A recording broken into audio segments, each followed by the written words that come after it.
ঝিঙের জল বড়া বানাবো, তার জন্য ঝিঙে কেটে বেছে রেখেছি।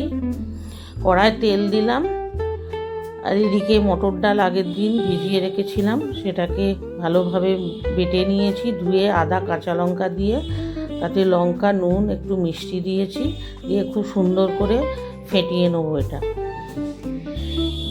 এদিকে কড়ায় তেল দিয়ে তাতে কালো জিরে ফোড়ন দিলাম, ঝিঙেগুলো দিয়ে দিচ্ছি, দিয়ে একটু নাড়াচাড়া করে নিলাম। এবার এতে সামান্য হলুদ দিয়ে আবার একবার নাড়াচাড়া করে নেব।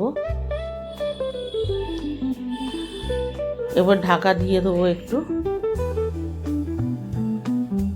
এরপর ঢাকাটা খুলে এতে সামান্য নুন দিলাম, দিয়ে একটু নাড়াচাড়া করলাম। এরপর এতে একটু মিষ্টিও দিলাম, যেহেতু নিরামিষ রান্না। এরপর বড়াগুলো আস্তে আস্তে না ভেজেই এইভাবে দিয়ে দেবো ঝিঙেগুলোর ওপরে। এটা স্টিমেতে হবে পুরোটাই। এরপর ঢাকা দিয়ে দেবো। এবার খুলে নিয়েছি। এরপর একটা বাটিতে সর্ষে পোস্ত বেটে রেখেছিলাম কাঁচা লঙ্কা দিয়ে, সেটা ঢেলে দেবো। এতে পোস্তর পরিমাণটা একটু বেশি আছে সর্ষের থেকে। তার সঙ্গে কটা কাঁচা লঙ্কা, চেরা কাঁচা লঙ্কা দিলাম।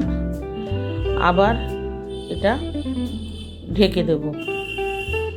এবার এটা হয়ে এসছে, এটাকে খুব হালকাভাবে নাড়তে হবে যাতে বড়াগুলো কোনোভাবে ভেঙে না যায়। মিনিট দুয়েক ফুটিয়ে এটা নামিয়ে দেবো। ঝিঙের জল বড়া রেডি হয়ে গেছে। খুবই সুস্বাদু খেতে। যদি ভালো লাগে লাইক কমেন্ট শেয়ার করে দেবেন।